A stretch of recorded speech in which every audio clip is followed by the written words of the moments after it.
Welcome back to Vistriti education. इस shift में हम बाल विकास रीट 2022 में जो पेपर हुआ था शिफ्ट 2 का, उसको आज पूरा डिस्कस कर रहे हैं। शुरुआत करते हैं बिना किसी देरी के। इस सबसे पहला क्वेश्चन,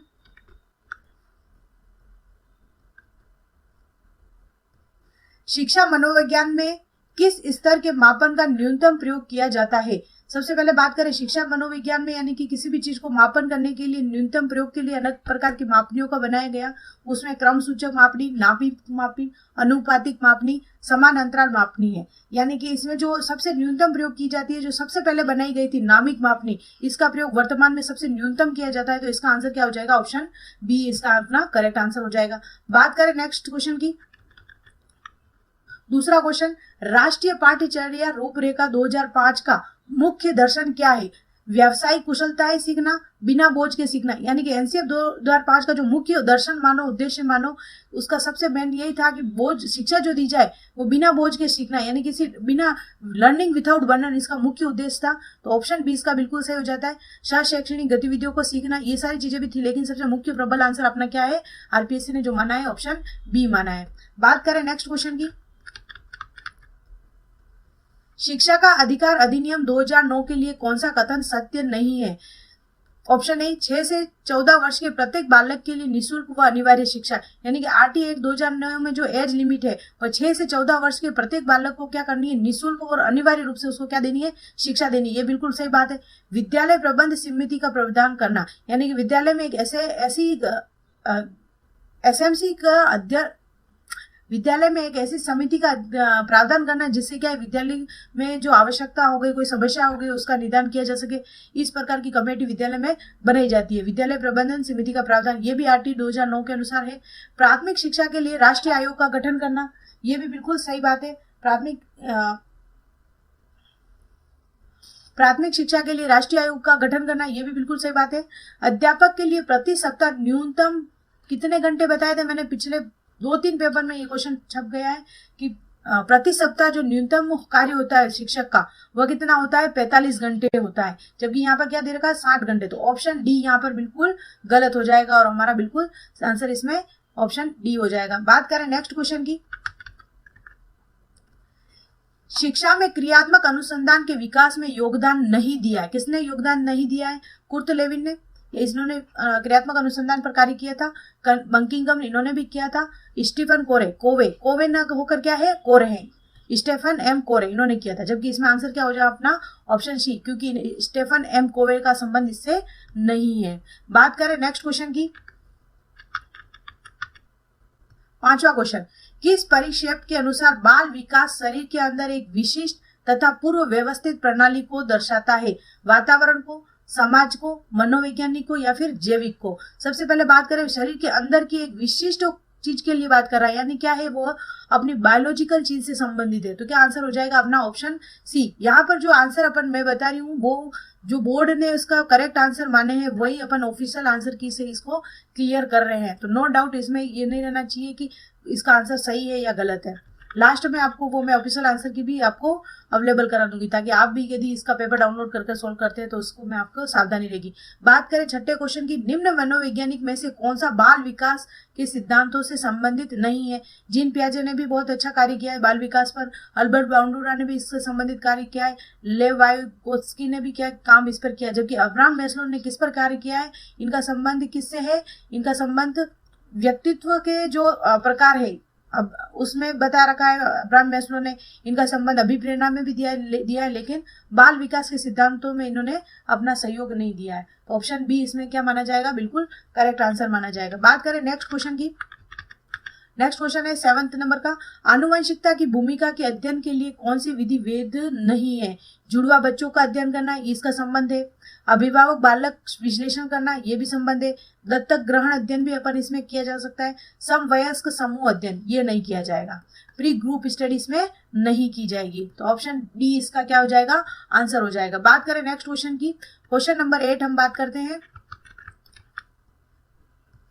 एक व्यक्ति को दिखाई देने वाली दैहिक तथा मनोवैज्ञानिक विशेषताओं को के रूप में परिभाषित किया जाता है। दैहिक और मनोवैज्ञानिक ये दोनों चीजें संबंधित होती है फिनोटाइप से, और यही चीज यदि उसके आनुवंशिकता से संबंधित हो जाती तो क्या हो जाता, जीनोटाइप हो जाता। इसका आंसर ऑप्शन सी बिल्कुल करेक्ट आंसर है। बात करें नेक्स्ट क्वेश्चन नंबर 9 की। हेनरी ए मुरे तथा क्रिस्टियाना डी मॉर्गन द्वारा कौन सा प्रशिक्षण निर्मित किया गया।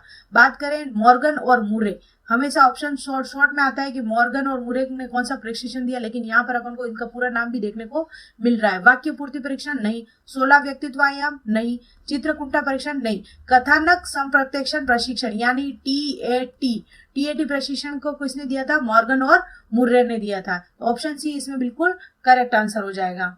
बात करें नेक्स्ट क्वेश्चन की।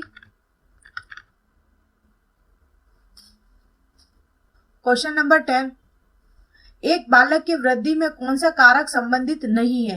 पोषण उसकी वृद्धि को प्रभावित करेगा, बिल्कुल सही बात है। उसका स्वास्थ्य भी उसको प्रभावित करेगा, निद्रा भी करेगा, लेकिन अधिवास इसका संबंध सीधा बालक की वृद्धि से नहीं है। तो ऑप्शन डी इसका क्या हो गया, आंसर हो गया। बात करें हम नेक्स्ट क्वेश्चन की। विकास का कौन सा आयाम चॉम्स्की के सिद्धांत से प्रभावित हुआ है। चॉम्स्की ने कौन सा सिद्धांत से प्रभावित है, उन्होंने भाषा का जो विकास होता है बच्चे के अंदर उसके ऊपर कार्य किया है। तो ऑप्शन ए 11 नंबर में ऑप्शन ए बिल्कुल करेक्ट आंसर है। बात करें क्वेश्चन नंबर 12 की। स्वभाव में व्यक्तिगत विभिन्नताएं आधारभूत रूप से होती है, अधिगमित, अधिग्रहित, जन्मजात या फिर सांस्कृतिक। किसी भी व्यक्ति में यदि स्वभाव में जो विभिन्नताएं होती है वो क्या होती है, जन्मजात होती है। क्या होती है, जन्मजात। इसका आंसर क्या हो जाएगा, ऑप्शन बी हो गया। बात करें नेक्स्ट क्वेश्चन की। क्वेश्चन नंबर 13, किसने व्यक्तित्व के किसी भी सिद्धांत को प्रतिपादित नहीं किया। स्किनर ने, आल्पोर्ट ने, सिगमंड फ्राइड ने या फिर रेमंड बी केटल ने। तो व्यक्तित्व का संबंध किससे नहीं है, तो इसमें जो स्किनर है इन्होंने क्या दिया था, अधिगम के सिद्धांत दिए थे। क्या दिए थे, अधिगम के सिद्धांत। तो ऑप्शन यहाँ पे ए इसमें गलत है। बात करें नेक्स्ट क्वेश्चन की। क्वेश्चन नंबर 14 की बात करते हैं अपन। मानसिक विमंदितता पद को किस पद के साथ प्रतिस्थापित किया गया है। यानी कि कोई बच्चा मानसिक विमंदित है तो उसको इस शब्द को किसके साथ प्रतिस्थापित किया गया है, यानी कि इसको रिप्लेस किया गया है। तो बौद्धिक अयोग्यता, बौद्धिक पिछड़ापन, मानसिक कमजोरी या फिर बौद्धिक प्रतिकूलता। बौद्धिक पिछड़ापन क्या हो जाएगा, मानसिक कमजोरी क्या हो जाएगी, ये सारी चीजें ना होकर क्या है इसमें आंसर बौद्धिक अयोग्यता यानी कि इंटेलेक्चुअल डिसेबिलिटी। इसका आंसर क्या हो जाएगा, ऑप्शन ए बिल्कुल इसका करेक्ट आंसर हो जाएगा। बात करें नेक्स्ट क्वेश्चन की। क्वेश्चन नंबर 15, व्यक्तित्व की सैद्धांतिक अवधारणा के लिए निम्न में से कौन सा कथन सत्य नहीं है। जब इसका पेपर हुआ था अधिकतर जो टीचर है इसका आंसर क्या मान रहे थे, स्थिर मान रहे थे। और वो किस आधार पे मान रहे थे कि व्यक्तित्व का जो व्यक्तित्व होता है वो क्या होता है, उसका अवधारणा हमेशा गतिशील होती है। लेकिन इसका बोर्ड ने जो सही आंसर माना था वो आंसर माना था सामान्य। तो इसका ऑप्शन बी यहाँ पर बिल्कुल करेक्ट आंसर होगा। तो आपको ध्यान में रखना है इस क्वेश्चन को भी थोड़ा। क्वेश्चन नंबर 16 की बात करें। कौन सा प्रशिक्षण बुद्धिमत्ता का संस्कृति मुक्त अवाचिक प्रशिक्षण है। बुद्धिमत्ता का समूह प्रशिक्षण, वेस्लर वयस्क बुद्धिमत्ता मापनी, Bhatia battery, standard progressive matrices. तो इसका जो आंसर है संस्कृति मुक्त अवाचिक यानी प्रशिक्षण के बारे में एक पूरा अपन वीडियो देख लेंगे जिसमें ये सारी चीजें अपन वहां पर डिटेल से अध्ययन कर लेंगे। यहाँ पर सिर्फ अपन इसका आंसर और कौन कौन से माने हैं ताकि आपको आइडिया लग जाए कि किस प्रकार की पैटर्न के आधार पर पेपर आ रहा है, उस आधार से आप अपनी तैयारी कर सकें। ऑप्शन डी इसमें बिल्कुल सही आंसर है। आप कमेंट करके बताएं आप कितने क्वेश्चन इसमें लगा पा रहे हैं।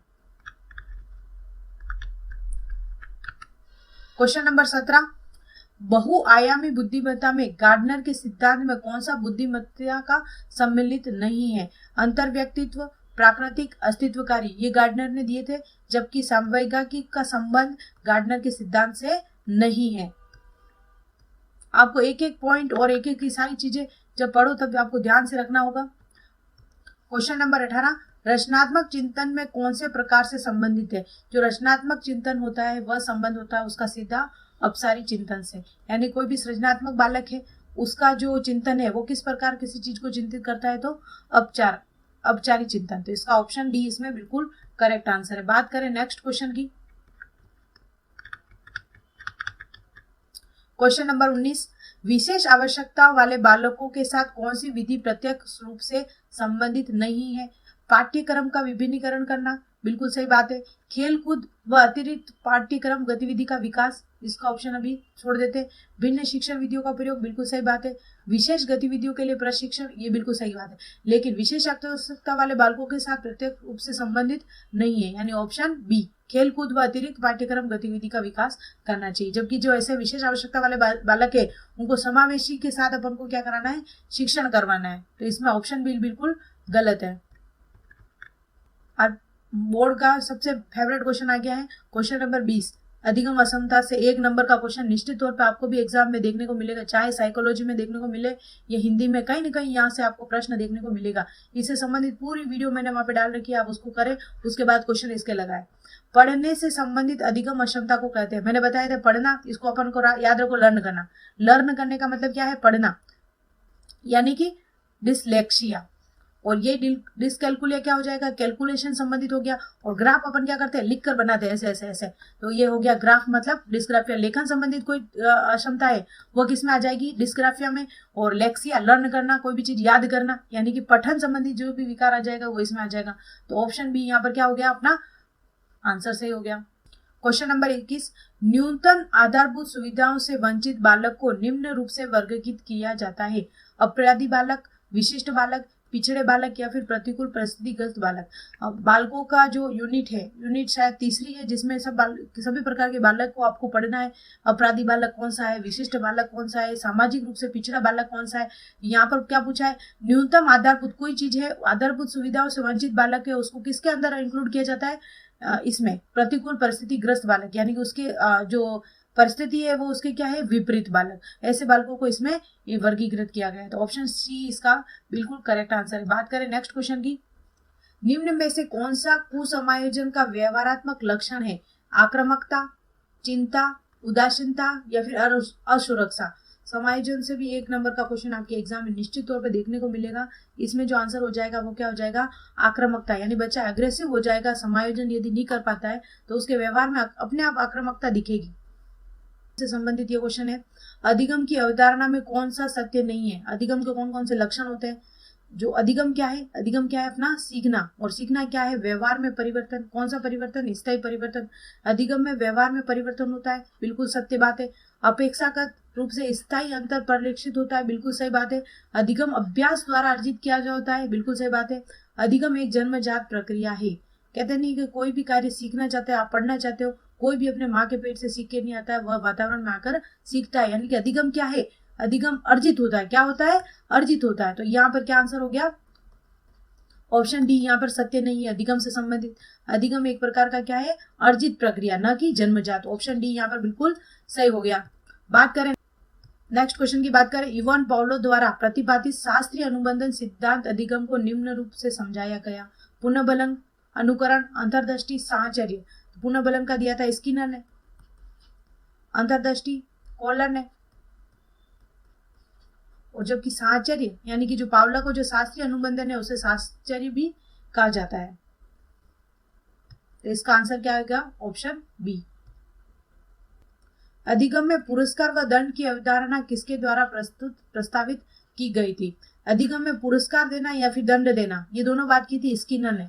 पुनर्बलन पे यदि कोई बालक अच्छा ही कार्य कर रहा है तो उसे पुरस्कार करो, या फिर गलत कर रहा है तो उसे दंड की अवधारणा यानी कि उसे नकारात्मक पुनर्बलन दो। ये किसने दिया था? Option C.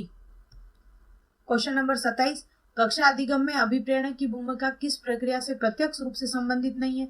प्रगति और परिणाम, इसका संबंध कक्षा की प्रक्रिया से है। प्रशंसा और आलोचना, ये भी कक्षा में होती है। आकांक्षा स्तर भी होती है, जबकि अंतर व्यक्तित्व समायोजन इससे बिल्कुल डिफरेंट है। तो ऑप्शन बी इसमें बिल्कुल सही हो जाएगा। बात करें शिक्षा की अवधारणा मानचित्रण किसके द्वारा सुझावित किया गया था? सीधा सा क्वेश्चन है। मानचित्रण की अवधारणा किसने दी थी? जोसेफ डी नोवेक द्वारा दी गई थी। ऑप्शन डी इसका बिल्कुल करेक्ट आंसर है। क्वेश्चन नंबर 29वां, ये सीधा आ गया अपना क्वेश्चन ब्लूम से। ब्लूम नाम नहीं दिया, लेकिन शिक्षण के कौन सा प्रकार शिक्षण के उद्देश्यों पर आधारित नहीं है? संज्ञानात्मक शिक्षण, भावात्मक शिक्षण, वर्णात्मक शिक्षण या फिर मनोगत्यात्मक शिक्षण। कौन कौन सा नहीं है? तो सबसे पहले बात करें, यहाँ पर इंग्लिश टर्म में भी अपन देख लेते हैं। संज्ञानात्मक यानी कॉन्गेटिव टीचिंग मेथड भी दिया था ब्लूम ने, अफेक्टिव भी दिया था, और साइकोमोटर भी दिया था, जबकि ये नहीं दिया था डिस्क्राइप्टिव वाला, यानी कि वर्णनात्मक शिक्षण उद्देश्यों से संबंधित नहीं है। इस शिफ्ट का सबसे लास्ट क्वेश्चन, नैसर्गिकता से विचारों की सूची का एकत्रण के द्वारा विशिष्ट समस्या के समाधान की समूह रचनात्मक विधि को कहा जाता है। मस्तिष्क विप्लवन युक्ति, स्वामित्व अधिगम युक्ति, समस्या समाधान युक्ति, अन्वेषण युक्ति। जो भी इसमें अपने विशिष्ट समस्याओं का समाधान अपन क्या करते हैं, अपने मस्तिष्क में करते हैं, तो क्या हो जाएगा, मस्तिष्क विप्लव युक्ति। शिफ्ट 2 के 30 क्वेश्चन अपन ने जो ऑफिशियल आंसर किए है उसके अकॉर्डिंग अपन ने इसमें देख लिए हैं। इस शिफ्ट की जो ऑफिशियल आंसर की है ये देख सकते हैं, इसमें एक ही प्रकार का बोनस नहीं है, ये सारा डिटेल अपन ने अभी देख लिए, 30 क्वेश्चन इसके देख चुके हैं। Welcome back to Vistriti education. जय श्री कृष्णा, राधे राधे। शुरुआत करते हैं रीट L2 के जो 2022 में एग्जाम हुए थे उसके शिफ्ट नंबर 3 का पेपर आज हम पूरा एनालाइज करने वाले हैं, पूरी डिटेल वीडियो के साथ। इससे पहले हमने शिफ्ट 2 का कंप्लीट कर लिया है, उसको भी आप देख लें। बिना किसी देरी के हम शुरुआत करते हैं आज के सेशन की। बात करें रीट लेवल की 2022 का जो पेपर हुआ L2 का, उसकी शिफ्ट नंबर 3 के कोड नंबर C का हम ये आज पूरा पेपर इसमें देखेंगे। ये पूरा पेपर वेबसाइट से हमने इसको देखा है, साथ ही इसकी आंसर की भी आप यहाँ पे देख पा रहे हो। इसमें देखते हैं अपन आंसर की में 3 क्वेश्चन ऐसे हैं जिसमें इसमें बोर्ड ने इसमें बोनस दिया है, 1, 2 और तीसरा ये, यानी इन तीनों क्वेश्चन में बोनस क्यों दिया इसके बारे में पूरे डिटेल से चर्चा करेंगे। साथ ही 30 वो क्वेश्चन आज पूरा DNA यानी कि पूरा डिटेल एनालाइज इस वीडियो में हम करने वाले हैं। इससे पहले यदि आपने पूरी वीडियो दूसरी नहीं देखी है तो उसे भी जाकर आप जरूर देखें। बिना किसी देरी के शुरुआत करते हैं आज के सेशन का, जो कि रीट 2022 शिफ्ट नंबर 3 का पूरा एनालाइज हम करने वाले हैं। अधिगम का अंतर्दृष्टि सिद्धांत किसके द्वारा प्रतिपादित किया गया? Option A Kohler, Jerome, Bruner, Seligman या फिर एरिक एरिक्सन। अंतर्दृष्टि का जो सिद्धांत दिया था वह दिया था कोहलर ने दिया था। क्या दिया था? कोहलर ने। इस सिद्धांत को सूझ के सिद्धांत के नाम से भी जानते हैं। इन्होंने एक चिंपांजी पे कार्य किया था। इसकी पूरी डिटेल यदि आपने नहीं देखी है तो अधिगम के जो सारे सिद्धांत है वो मैंने डाल दिए हैं, उनको आप एक बार जरूर देखें। साथ ही बात करें कोहलर की जो अंतर्दृष्टि सूझ का सिद्धांत है वह किस पर आधारित है, इसका मुख्य उद्देश्य क्या है, ये मुझे आप कमेंट करके जरूर बताएं। बात करें ब्रूनर ने, इन्होंने कौन सा सिद्धांत दिया था? इन्होंने दिया था संज्ञानात्मकता का सिद्धांत दिया था। क्या दिया था? संज्ञानात्मकता का सिद्धांत। कौन सा सिद्धांत दिया था? संज्ञानात्मकता का। अब बात करें यहाँ पे एक अलग नाम आया है सेलिगमैन। इन्होंने भी कौन कौन सा सिद्धांत दिया है? तो बात करें इन्होंने एक सिद्धांत दिया था सीखा हुआ असहायता का सिद्धांत। सीखा हुआ असहायता का सिद्धांत, ये नाम बिल्कुल कम देखने को मिलता है हमें, फिर भी यहाँ पर अपन को आया है तो अपन को देखना इसके बारे में जरूरी है। क्या सिद्धांत दिया था इन्होंने? सेलिगमैन ने सीखा हुआ असहायता का सिद्धांत। और बात करें एरिक्सन ने कौन सा सिद्धांत दिया? बिल्कुल फेमस सिद्धांत है इनका तो मनोसामाजिकता का सिद्धांत। क्या दिया था? मनोसामाजिकता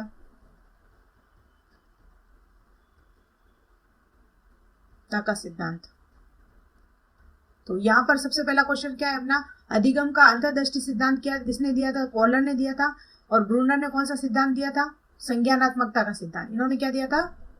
संज्ञानात्मकता का सिद्धांत। आपको प्रत्येक सिद्धांत के जो प्रतिपादक है उनका नाम तो याद होना ही चाहिए, साथ में उस सिद्धांत में किस पर कार्य किया है उस वैज्ञानिक ने, ये भी आपको ध्यान में होना चाहिए। ब्रूनर का संबंध किससे है? संज्ञानात्मकता का सिद्धांत से। एरिक्सन का मनोसामाजिक से। सेलिगमैन का असहायता का सिद्धांत से। कोहलर का किससे है? तो अंतर्दृष्टि का सिद्धांत। यहाँ पर जो अपन ने पहला क्वेश्चन देखा है इसका करेक्ट आंसर क्या है? कोहलर। अब बात करें सेकंड क्वेश्चन की, अधिगम के समस्या समाधान उपागम का अंतिम चरण कौन सा है? तार्किक क्रम अनुसरण, संप्रत्यय तथा नियमों का ज्ञान, निष्पादन का सत्यापन या फिर क्रियाविधि का प्रदर्शन।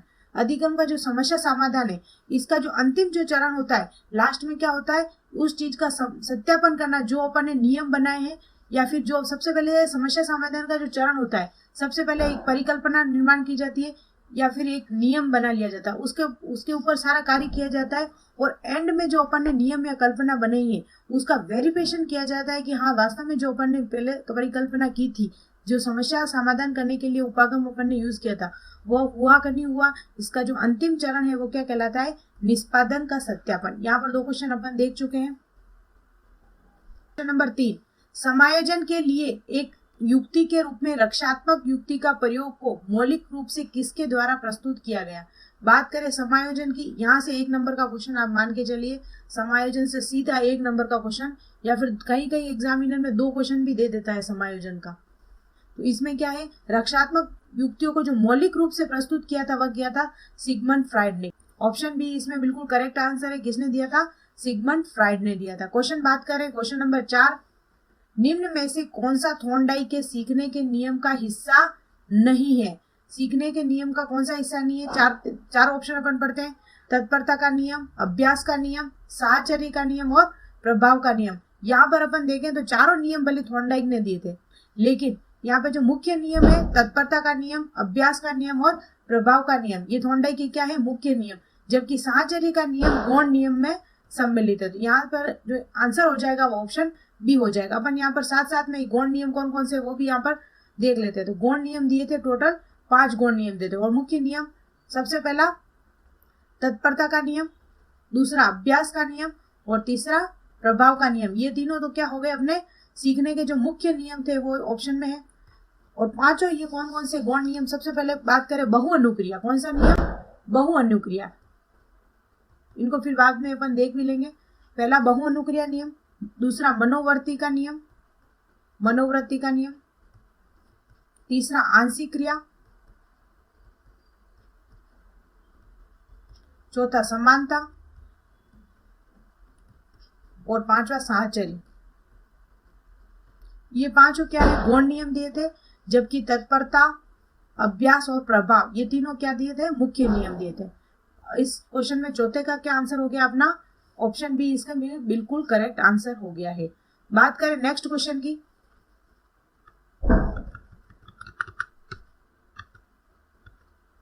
क्वेश्चन नंबर 5, निम्न में से कौन सा कक्षा में सीखने को प्रभावित करने वाला मनोवैज्ञानिक कारण है। ऑप्शन चारों देखेंगे, मनोवैज्ञानिक कारण कौन कौन से होते हैं। स्वास्थ्य, उम्र एवं जेंडर, दूसरा परिपक्वता का स्तर, अभिप्रेरणात्मक एवं संवेगात्मक अवस्था, विषय वस्तु की अर्थपूर्णता। अब इस क्वेश्चन को आप ध्यान से देखेंगे, मनोवैज्ञानिक कारण यानी कि आपके मन से संबंधित कौन सा कारक है जो सीखने को प्रभावित करता है, वो सीधा सा आंसर आ रहा है अपना ऑप्शन सी, क्योंकि अभिप्रेरणा और संवेग ये दोनों किससे संबंधित है, अपने मन से संबंधित है। क्या है, अपने मन से संबंधित है। परिपक्वता शारीरिक वस्तु से संबंधित है, ये विषय वस्तु मस्तिष्क से संबंधित है। ये सारी चीजें क्या हो गई, ये सारी शारीरिक संबंधित है। जबकि इसमें ऑप्शन सी में क्या है, अभिप्रेरणात्मक एवं संवेगात्मक अवस्था, ये किससे संबंधित है, अपने मनोवैज्ञानिक कारण से। यहाँ तो ऑप्शन क्या हो जाएगा अपना, ऑप्शन सी हो जाएगा। नेक्स्ट बात करें क्वेश्चन नंबर 6 की, बात करें सूक्ष्म शिक्षण की। तो सूक्ष्म शिक्षण के बारे में आपको कुछ चीजें आपको यहाँ पर ध्यान रखनी है। सबसे पहले तो इसका जो आविष्कारक माने जाते हैं सूक्ष्म शिक्षण पर, सबसे पहले कार्य किया था एलन ने 1963 में। और भारत में किसने किया था, तो भारत में आपको नाम याद रखना है D D Tiwari. D D Tiwari 1967 में भारत में कार्य किया जाता है इस पर। सूक्ष्म शिक्षण क्या है, तो सबसे पहले आपको ध्यान में कौशल विकास है। क्या है, कौशल विकास। और कौशल विकास किसका है, शिक्षकों का। किसका है इसमें, शिक्षकों का। शिक्षक किस तरह कक्षा शिक्षण करवाएंगे, इसके लिए कौशल विकास किया जाता है। बात करें ये एक प्रकार का शिक्षक प्रशिक्षक कौशल है। क्या है, शिक्षक प्रशिक्षक, यानी शिक्षक को प्रशिक्षण करने के लिए सूक्ष्म कौशल का प्रयोग किया जाता है। बात करें इसमें योजना, इसमें कितने चरण होते हैं, तो इसमें मुख्य रूप से अपन बात करें सबसे पहले बनाई जाती है योजना, फिर योजना का शिक्षण करवाया जाता है, प्रतिपुष्टि,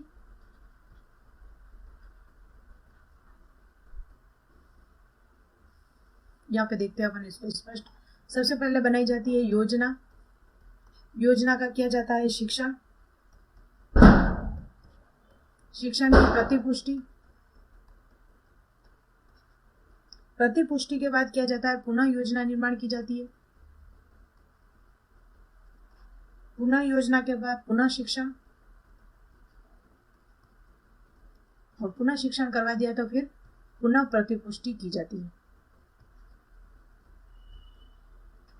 अब इसमें कितने कितने मिनट पूछ भी लिया जाता है। अधिकतर जो शिक्षण करवाया जाता है वो 6 मिनट का करवाया जाता है, प्रतिपुष्टि का जो समय होता है वो भी 6 मिनट का, पुनः योजना निर्माण के लिए 12 मिनट दिए जाते हैं, और ये सारी चीजें 6-6 मिनट की होती है। तो आपको केवल याद रखना है जो योजना निर्माण का टाइम है वो 12 मिनट है, बाकी 6 मिनट, यानी टोटल जो पूरा हो जाता है 6, 12, 12 दूनी 36, यानी कि ये जो सूक्ष्म शिक्षण होता है वो पूरा 36 मिनट के अंतर्गत कंप्लीट किया जाता है। यहाँ पर एक बार अपन वापस रिवाइज कर लेते हैं। सूक्ष्म शिक्षण सबसे पहले कार्य किया था एलन ने, और भारत में बात करें तो डी तिवारी ने 1967 में। इसमें कौशल विकास से संबंधित होते हैं, शिक्षक प्रशिक्षण से संबंधित है। इसमें चरण कौन कौन से होते हैं, सबसे पहले योजना बनाई जाती है, फिर उसका शिक्षण, प्रतिपुष्टि, पुनः योजना, पुनः शिक्षण और पुनः प्रतिपुष्टि। जो शिक्षण कार्य करवाया जाता है वो 6 मिनट का, प्रतिपुष्टि होती है 6 मिनट की, पुनः योजना का जो टाइम दिया जाता है वो 12 मिनट है। यहाँ पर टोटल 36 है, जिसमें सभी चरण 6-6 मिनट के, लेकिन पुनः योजना वाला केवल आपके 12 मिनट का है। तो आपको ये चीजें आपको ध्यान में रखनी है। क्वेश्चन नंबर 7, अभिप्रेरणात्मक चक्र के 3 महत्वपूर्ण घटक कौन से हैं?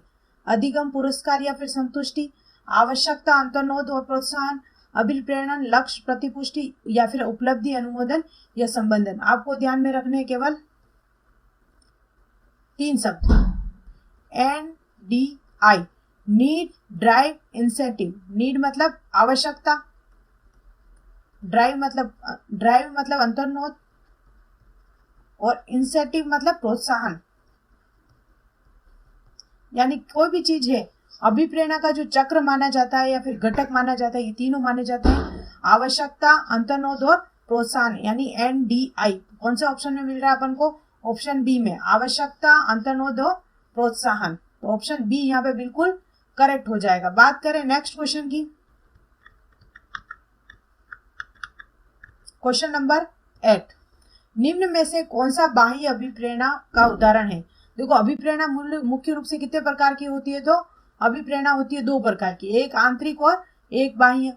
आंतरिक और बाह्य। आंतरिक में क्या हो जाएगा, यदि आपको अभिप्रेरित हो, जैसे आपको रीट की तैयारी करनी है, आपके अंदर से आप उसकी तैयारी करना चाहते हो, तो वो क्या हो जाएगा, आप इच्छा से, अपने मन से, तो वो क्या हो जाएगा आंतरिक। और बाह्य, आपको पैसों की जरूरत है या फिर आप एक अपना रेपुटेशन दिखाना चाहते हो, ये सारी जो चीजें हैं बाहरी चीजें बाह्य अभिप्रेरणा से संबंधित है। इसमें देखो, बाह्य अभिप्रेरणा का उदाहरण कौन सा है? उपलब्धि की आवश्यकता, आकांक्षा स्तर बढ़ाना चाहते हो, चिंता या फिर पुरस्कार। डायरेक्टली आंसर आ रहा है अपना, बाह्य अभिप्रेरणा कौन सी है? पुरस्कार। ऑप्शन बी डी यहाँ पर बिल्कुल करेक्ट है। बात करें नेक्स्ट क्वेश्चन की, क्वेश्चन नंबर 9।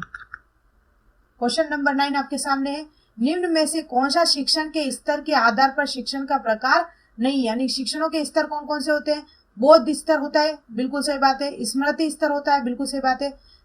चिंतन स्तर होता है, बिल्कुल सही बात है। लेकिन प्रदर्शन स्तर शिक्षण का प्रकार नहीं है। ऑप्शन बी यहाँ पे बिल्कुल करेक्ट आंसर हो जाएगा। बात करें नेक्स्ट क्वेश्चन की, क्वेश्चन नंबर 10, बिल्कुल हलवा क्वेश्चन। राष्ट्रीय पाठ्यचर्या रूपरेखा यानी कि NCF 2005 डायरेक्टली सिलेबस में ये लिखा हुआ है, कब प्रस्तावित था? तो 2005। ऑप्शन बी बिल्कुल इसमें करेक्ट आंसर है। नेक्स्ट बात करें क्वेश्चन नंबर 11। क्वेश्चन नंबर 11, आंकलन का कौन सा प्रकार शिक्षण अधिगम प्रक्रिया से संबंधित नहीं है? ऑप्शन ए उपलब्धि, ऑप्शन बी सतत, ऑप्शन सी नैदानिक, ऑप्शन डी उपचारात्मक। यानी कि जो शिक्षण अधिगम की प्रक्रिया से जो संबंधित है, सतत भी होता है, उपचारात्मक भी होता है, नैदानिक भी होता है, लेकिन उपलब्धि का संबंध इससे नहीं है। तो ऑप्शन ए यहाँ पर बिल्कुल सही हो जाएगा। नेक्स्ट बात करें क्वेश्चन नंबर 12, क्रियात्मक अनुसंधान का मुख्य उद्देश्य है क्रियाविधि, नैदानिक, विवरणात्मक या फिर रूपांतकारी यानी क्रियात्मक अनुदेशन का जो कार्य है, यानी कि उसमें क्या होना चाहिए, अंतिम रूप से माना तो जाता है क्रियात्मक अनुसंधान का उद्देश्य निदान करना है, यानी कि कमी का पता लगाना, लेकिन अनुसंधान का जो मुख्य प्रमुख उद्देश्य जो पूछा है वो बालक में क्या होना चाहिए, चेंजेबल होना चाहिए, यानी ट्रांसफॉर्मेटिव होना चाहिए, यानी कि उसमें चेंजेबल आना चाहिए, समस्या को लेकर रूपांतरीकारी। इसका मुख्य आंसर क्या हो जाएगा, प्रमुख उद्देश्य जो पूछा है वो क्या है, ऑप्शन डी हो जाएगा। बात करें नेक्स्ट क्वेश्चन की, क्वेश्चन नंबर 13, उपलब्धि परीक्षण में निर्माण में निम्न में से कौन सा कथन सत्य नहीं है, यानी कि उपलब्धि परीक्षण जब निर्माण किए जाते हैं तो कौन कौन सी चीजें ध्यान रखी जाती है, विश्वसनीयता, वैधता, वस्तुनिष्ठता और मूल्यांकन। तो इसमें चारों ऑप्शन में से बिल्कुल अलग अपन को कौन सा नजर आ रहा है, मूल्यांकन। उपलब्धि परीक्षण में क्या नहीं किया जाएगा, मूल्यांकन नहीं किया जाए, जबकि विश्वसनीयता, वैधता, वस्तुनिष्ठता ये सारे क्या है, परीक्षण की, अच्छे परीक्षण की विशेषताएं। बात करें नेक्स्ट क्वेश्चन की, क्वेश्चन नंबर 14, सिगमंड फ्रायड द्वारा प्रतिपादित मनोलैंगिक विकास की अवस्थाएं निम्न में से कौन सी है। आप कमेंट करके बताइए सिगमंड फ्रायड ने कितनी अवस्थाएं मनोलैंगिक विकास की दी है, शायद 5 दी है, 4 दी है या फिर 3 दी है, चारों में से या फिर इसमें से कोई नहीं। इन ऑप्शन में से मेरे को आप कमेंट करके बताइए।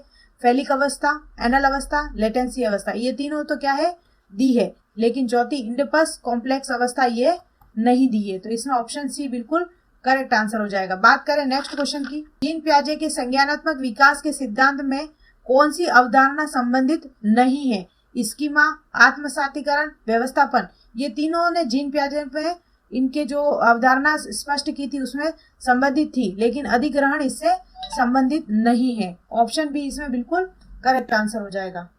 जीन्स का जोड़ा जो विशेष गुणसूत्र पर एक विशिष्ट स्थान पर अधिग्रहित रहता है तथा समान गुणों को नियंत्रित करता है, कहता है क्रायोटाइप, आरएनए, ऑटोसोम्स या फिर एलील। इसका जो आंसर है वो क्या कहलाएगा, एलील, यानी कि जो एलील है वह क्या करता है, ऐसा जोड़ा है जो कि गुणसूत्र के विशिष्ट स्थान या अधिग्रहण होने के लिए जिम्मेदार माना जाता है, यानी कि ऑप्शन सी इसमें बिल्कुल सही हो जाएगा। बात करें नेक्स्ट क्वेश्चन की, क्वेश्चन नंबर 17, व्यवसाय चयन में व्यक्तित्व विभिन्नताओं को निम्न द्वारा समझाया जाता है, संज्ञानात्मक योग्यताओं में अंतर, स्वभावगत प्रवृत्तियां, सांस्कृतिक पृष्ठभूमि में अंतर, ऑप्शन डी अभिक्षमता में अंतर। तो व्यवसाय चयन में जो होती है, यानी कि सबकी क्षमता अलग अलग होती है, उनको अभिक्षमता के अंतर के द्वारा समझाया जा सकता है। ऑप्शन डी इसमें बिल्कुल सही आंसर हो जाएगा। बात करें नेक्स्ट क्वेश्चन की, क्वेश्चन नंबर 18, बाल विकास में वातावरण की भूमिका डैश के द्वारा सबसे सही रूप में प्रतिबिंबित होती है, स्वभावगत प्रवृत्तियां, व्यक्तित्व की प्रकृति, प्राथमिक प्रतिक्रिया के तरीके या फिर आदत निर्माण। इसमें जो ऑप्शन आ जाएगा, बाल विकास में जो वातावरण की भूमिका है वह आदत निर्माण के द्वारा प्रतिबंधित होती है। किसके द्वारा होती है, आदत निर्माण। तो ऑप्शन डी यहाँ पर बिल्कुल करेक्ट आंसर हो जाएगा। बात करें नेक्स्ट क्वेश्चन की, क्वेश्चन नंबर 19, विकास के नियम के रूप में कौन सा कथन सत्य नहीं है, विकास के लिए प्रत्येक अवस्था समान रूप से महत्वपूर्ण है, विकास परिपक्वता और सीखने का परिणाम है, बिल्कुल सही बात है, विकास में व्यक्तिगत विभिन्नताएं होती है, बिल्कुल सही बात है, विकास के प्रारूप पूर्वानुमान होते हैं, बिल्कुल सही बात है, पूर्व में ही अपन अनुमान लगा सकते हैं, लेकिन विकास के लिए प्रत्येक अवस्था समान रूप से महत्वपूर्ण नहीं है, जैसे कि बाल्यावस्था है और किशोरावस्था है। इसमें विकास की जो महत्वपूर्णता अधिक थोड़ी होती है, अधिकतर माना जाता है जो बालक का जो विकास है बाल्यकाल में ही हो जाता है, तो यहाँ पर जो महत्वपूर्ण अवस्था मानी जाती है बाल्यावस्था मानी जाती है। तो समान रूप से कोई भी अवस्था समान महत्वपूर्ण नहीं हो सकती, सबकी अपनी अपनी विशेषता है, सभी की लेवल अलग है, विकास की सब में अलग टाइप का विकास होता है। तो ऑप्शन ए यहाँ पर बिल्कुल करेक्ट माना था आरपीएससी या फिर बोर्ड ने। बात करें नेक्स्ट क्वेश्चन की, नैतिक विकास का सिद्धांत किसके द्वारा प्रतिपादित किया गया। जो नैतिक विकास दिया था वो कोलरबर्ग ने दिया था। आपको रट लेना है या फिर याद कर लेना है, कुल मिला के आपको आंसर गलत नहीं करना है। नेक्स्ट क्वेश्चन की बात करें, रॉबर्ट जे स्टर्नबर्ग द्वारा बुद्धि का कौन सा सिद्धांत प्रस्तावित किया गया? ये आ गया आपका बोनस वाला क्वेश्चन। कौन सा क्वेश्चन है? बोनस दिया गया था। क्यों दिया गया था? बात करें स्टर्नबर्ग ने जो बुद्धि का सिद्धांत दिया था वह दिया था त्रितंत्र सिद्धांत। कौन सा दिया था? त्रितंत्र सिद्धांत। क्या आपको यहाँ पर कहीं ऑप्शन में त्रितंत्र सिद्धांत दिख रहा है? नहीं, त्रिआयामी दिया था, जो कि ये किसने दिया था? गार्डनर ने दिया था। इसलिए यहाँ पर ऑप्शन क्या मिल गया आपको? बोनस मिल गया। तो इस क्वेश्चन में आपको बोनस मिला था। क्वेश्चन नंबर 22, व्यक्तिगत विभिन्नताओं की प्रकृति के लिए निम्न में से कौन सी अवधारणा सत्य नहीं है? सामान्य संभाव्यता, अधिगम समानता, विचलनशीलता, शील गुणों का अंतर संबंध। यानी कि व्यक्तित्व विभिन्नताओं से संबंधित कौन सा नहीं है? तो अधिगम में समानता, यानी कि कोई भी चीज सीखने में समान होगी, ये डेफिनेट, यानी कि ये बिल्कुल सही बात नहीं है। सबके सीखने की प्रकृति अलग होती है। कौन सा व्यक्तित्व प्रशिक्षण नैदानिक निदान के लिए वैध है? कौन सा है इसमें? Option A, MMMI। बात करें यहां पर अपन MMPI, तो सबसे पहले इस पर जो कार्य किया था वो क्या था? Starke R Hathaway. किसने किया था? स्टॉर्क आर हैथवे ने किया था। और एक नाम और आता है मैकांकिनवे। नाम इतने डिफिकल्ट है, लेकिन थोड़ा सा आप ध्यान में बार बार रिवाइज करोगे तो हो जाएगा। इसमें क्या क्या था? इसमें व्यक्तित्व के लक्षण, किसी व्यक्ति के लक्षण और उसके मनोविकार, यानी कोई भी मनोविकृति है उसको सोल्व करने के लिए क्या बनाया गया था? ये प्रशिक्षण निर्माण किया गया था, MMMPI। तो इसमें आंसर क्या हो जाएगा? Option A. JP गिलफर्ड के द्वारा सृजनात्मक बालकों की विशेषता कौन सी नहीं है? चिंतन में समानुभूति, समस्या में बहुविधि उत्तर, चिंतन में लचीलापन, या फिर चिंतन में मौलिकता। यहाँ पर सभी ऑप्शन क्या है? सही है। इसलिए इसमें क्या मिल गया आपको? बोनस मिल गया। एक बोनस का क्वेश्चन शायद अपना रह गया है, बात करते हैं।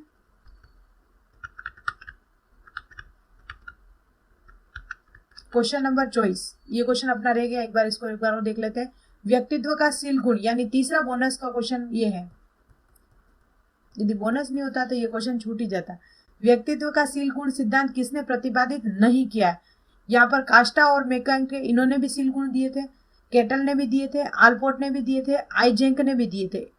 इन्होंने शील गुण के साथ प्रकार्य सिद्धांत भी दिए थे। पहले माना जा रहा था कि आईजेंक को भी माना जाए, लेकिन इन्होंने भी शील गुण सिद्धांत दिए थे। तो यहाँ पर क्या है? चारों ऑप्शन बिल्कुल सही है। तो नहीं वाला ऑप्शन यहाँ पर नहीं होने के कारण आपको क्या मिल जाता है? बोनस मिल जाता है। बात करें, ये अपन ने क्वेश्चन देख लिया है।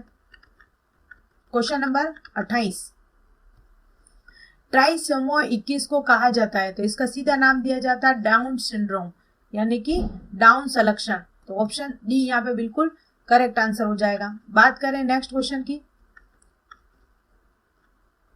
क्वेश्चन नंबर 29, प्रतिभाशाली बालकों की शिक्षा के लिए कौन सा उपाय प्रासंगिक नहीं है? पाठ्यक्रम में समृद्धि कर सकते हैं, बिल्कुल सही बात है।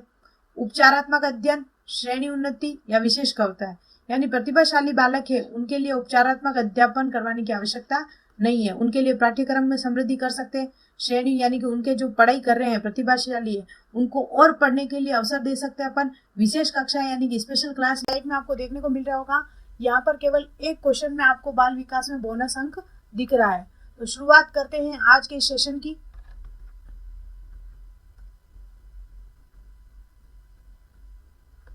रीट 2025।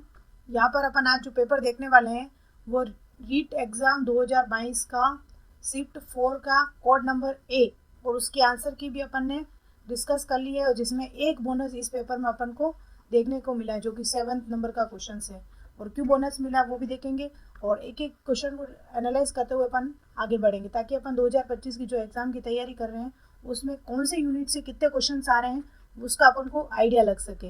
ये पेपर केवल आपके लिए ऐसा नहीं है कि ओल्ड क्वेश्चंस किस काम के, इसमें आपको आइडिया लगेगा कि पैटर्न किस प्रकार से एग्जामिनर, जब भी आप पढ़ोगे तो उस टॉपिक को आपको क्लियर रहेगा कि एग्जामिनर क्वेश्चन कहाँ से किस प्रकार का बना सकता है। तो आप उसमें आपको पढ़ाई करने में आपको ईजी रहेगी। तो शुरुआत करते हैं आज के इस सेशन की। इससे पहले मैंने शिफ्ट 2, 3 और ये आज अपन 4 यदि आपने इससे पहले उसको नहीं देखा है तो ऐसा करेंगे, इसका पूरा एक कंबाइंड क्लास बना के आपको सामने बना देंगे। चलो शुरुआत करते हैं आज के सबसे पहले क्वेश्चन की। निम्नलिखित में से सीखने की प्रक्रिया शामिल है। ये कहाँ से आया प्रश्न? सबसे पहले तो एक कमेंट आया था जिसमें कहा था कि आप ये भी बताएं कौन से यूनिट से कितने क्वेश्चन आ रहे हैं। तो आप ध्यान में रखें, ये क्वेश्चन अपना आया है अधिगम टॉपिक से, यानी कि अधिगम यूनिट से। सबसे पहला क्वेश्चन है अधिगम यूनिट से, निम्नलिखित में से सीखने की प्रक्रिया शामिल है। सीखने की प्रक्रिया अपन शारीरिक द्वारा सीखते हैं, बिल्कुल सही बात है। पर्यावरण के द्वारा भी अपन सीखते हैं, बिल्कुल सही बात है। मनोवैज्ञानिक यानी अपने मन स्थिति, ये सारी चीजें भी अपन सीखने की चीजें हैं, सीखते हैं। जैसे कि प्रारंभ में अपन देखते हैं कि बच्चा अग्रेसिव होता है, वो धीरे धीरे क्या है, धैर्य, ये सारी चीजें क्या करता है, सीखता है। तो ये भी लर्निंग में शामिल है। ऐसा नहीं है कि आप डायरेक्टली शारीरिक भी सीखता है, पर्यावरण सीखता है, सीधा आप मनोवैज्ञानिक आंसर कर दो, ऐसा नहीं है। यहाँ पे क्या आंसर हो जाएगा, उपयुक्त सभी है। बोर्ड ने आंसर क्या माना है, उपयुक्त सभी। क्वेश्चन नंबर 1 में कौन सा ऑप्शन है, ऑप्शन डी बिल्कुल करेक्ट आंसर है। बात करें नेक्स्ट क्वेश्चन की, क्वेश्चन 2, वह निकटतम वातावरण है जिसमें व्यक्ति रहता है। व्यक्ति किस में रहता है, जैसे कि अपन ये पूरा अपन क्या माने, एक आवरण माने, इसी को क्या कहते हैं, वातावरण। और इसी वातावरण में व्यक्ति, हम सभी व्यक्ति यहाँ पर क्या करते हैं, रहते हैं। वातावरण के साथ अनुक्रिया करके हुए, सीखते हुए अपन जीवन को आगे बढ़ाते हैं। ये सारा वातावरण के साथ जो संबंध है ये हमारा कहलाता है माइक्रो सिस्टम। क्या कहलाता है, माइक्रो सिस्टम, सूक्ष्म प्रणाली। क्या कहलाता है, सूक्ष्म प्रणाली। ऑप्शन देखो तो क्या हो जाएगा इसमें, सूक्ष्म प्रणाली व निकटतम वातावरण में है व्यक्ति जहां पर रहता है। ऑप्शन ए यहाँ पर बिल्कुल सही हो गया हमारा। बात करें नेक्स्ट क्वेश्चन की, क्वेश्चन नंबर 3। ये क्वेश्चन आया है अपने बुद्धि टॉपिक से। सबसे पहले बात करें ये टॉपिक कौन सा है, बुद्धि यूनिट से आया है। क्या आया है, बुद्धि से मुख्य रूप से क्या क्वेश्चन बन सकते हैं, यहाँ पर अपन एक बार ये भी चर्चा कर लेते हैं साथ में। एक तो सीधा आपको पूछ लेगा, बुद्धि लब्धि का सूत्र पूछ लेगा, किसने दिया पूछ लेगा, सूत्र दे के पूछ लेगा, या फिर इससे संबंधित सवाल दे देगा कि यानी कि इस बच्चे की ये आयु है, आप इसकी बुद्धि लब्धि निकालिए। दूसरा, आपके सामने एक वैज्ञानिक दे देगा और पूछेगा कि इन्होंने कौन सा सिद्धांत दिया, या फिर सिद्धांत दे देगा और पूछेगा किस वैज्ञानिक ने दिया। और इससे भी डीपली क्या बनेगा, किसी भी सिद्धांत बता देगा या फिर किसी भी वैज्ञानिक का नाम दे देगा, वो पूछ लेगा ये कौन कौन से बुद्धि के प्रकार बताए थे, या फिर इस प्रकार का कौन से बुद्धि के प्रकार में आएगा। इस टाइप के क्वेश्चन अपन को बुद्धि के देखने को मिल रहे हैं। इस क्वेश्चन पेपर से अपन को आइडिया लग रहा है कि बुद्धि से किस प्रकार के प्रश्न बन सकते हैं। यहाँ पर क्या प्रश्न पूछा है, देश ने बहुबुद्धि का सिद्धांत दिया, कौन सा पैटर्न पूछ लिया, ये तीसरा क्वेश्चन पूछ लिया। तो किसने दिया है, हार्वर्ड गार्डनर ने। आप क्या करोगे, इन सभी बुद्धि के सिद्धांत यानी सिद्धांत और उसके सामने कौन से वैज्ञानिकों ने नाम दिए उसकी सूची बनाकर आप जहां पर भी पढ़ रहे टेबल पर एक बार वहां पर लगा दे, ताकि ऐसा है डायरेक्टली ये जो क्वेश्चन होते हैं उनमें बिल्कुल टाइम वेस्ट नहीं करना है एग्जाम में। और डायरेक्टली पढ़ा डैश बहुबुद्धि का सिद्धांत दिया, डायरेक्टली क्वेश्चन में ढूंढो कहाँ अपन ने क्या देखा था, गार्डनर। तो इसमें ऑप्शन में अपन डायरेक्ट देख लिया कौन सा, गार्डनर। तो ऐसे क्वेश्चन में टाइम आपका कवर कर सकते हो वहां पर। रीट एग्जाम में सबसे ज्यादा मुख्य होता है टाइम कवर करना, क्योंकि 150 प्रश्न 150 क्वेश्चन, यानी एक क्वेश्चन के लिए आपको 1 मिनट लगना चाहिए। लेकिन होता क्या है, कुछ क्वेश्चन ऐसे होते हैं जिसमें 2 या से 3 मिनट भी साइकोलॉजी में लग जाते हैं। और साथ साथ मैथ्स में आपको सोल्व भी करना होता है। ये सारी चीजें आपको ध्यान में रखनी है। और हिंदी में आपको पूरा पठन, जैसे गद्यांश हो गया, उनसे भी प्रश्न बनते हैं। तो आपको टाइम कवर करना है भी, साथ साथ सीखना है। तो ऐसे क्वेश्चन के लिए आप टाइम कवर यहाँ पर आप यदि 10 सेकंड में भी या 5 सेकंड में प्रश्न क्लियर करके गोला कर देते हो तो यहाँ पर आप टाइम मैनेज कर सकते हो और वो क्वेश्चन नेक्स्ट आगे आपके काम आ सकता है। तो इसमें क्या आंसर हो गया अपना, गार्डनर ने दिया था बहुबुद्धि का सिद्धांत। बात करें नेक्स्ट क्वेश्चन की, क्वेश्चन नंबर 4। आरटी अधिनियम 2009 के अनुसार निम्नलिखित किस प्रमाण पत्र के बिना कोई भी विद्यालय स्थापित नहीं किया जाएगा। सबसे पहले बात करें आरटी 2009, एक ऐसा अधिनियम है जहां पर क्या होता है, शिक्षक कितने होंगे, विद्यालय की क्या दूरी रहेगी, विद्यालय में क्या क्या व्यवस्थाएं होगी, एसएमसी मीटिंग होगी नहीं होगी, छात्र अनुपात, ये सारी चीजें वहां पर क्या हुई है, डिस्कस करिए। और उनसे अगर उस आरटी एक्ट के अनुसार यदि वहां पर विद्यालय की यदि मान्यता नहीं होती है तो उसे स्थापित करने के लिए क्या होती है, अनुमति नहीं दी जाती है। तो इसमें क्या हो जाएगा, कौन सा प्रमाण पत्र के बिना कोई विद्यालय स्थापित नहीं करेगा, तो क्या होगी, उसकी मान्यता होनी जरूरी है। और मान्यता कैसे देंगे, कोई भी विद्यालय उसके लिए आवश्यक जो भी चीजें, जैसे पुस्तकालय होना चाहिए, लाइब्रेरी होनी चाहिए, ये सारी चीजें, शौचालय की समुचित व्यवस्था होनी चाहिए, खेल का मैदान होना चाहिए, जो सारी चीजें अगर होती है तो वहां पर एक टीम आकर आपको वो सर्टिफाई करती है और प्रमाण पत्र प्रस्तुत किया जाता है। उसके बाद ही विद्यालय स्थापित कर सकते हैं। ऐसा नहीं कि आज अपने पास पैसे अपन ने सोचा चलो विद्यालय खोलते हैं, ऐसा नहीं, पूरा उसका सिस्टम फॉलो करना होता है। बात करें नेक्स्ट क्वेश्चन की, क्वेश्चन नंबर 5। ये कहाँ से प्रश्न, ये प्रश्न आया अपने आरटी 2009 से, यूनिट से, और ये प्रश्न अनुभव द्वारा व्यवहार में, यानी कि प्रश्न वापस किससे आ गया, अधिगम का दूसरा क्वेश्चन आ गया, यानी कि अधिगम यूनिट से कौन सा हो गया, सेकंड क्वेश्चन है। अनुभव द्वारा उत्पन्न व्यवहार में क्षमता में किसी भी अपेक्षाकृत स्थायी परिवर्तन।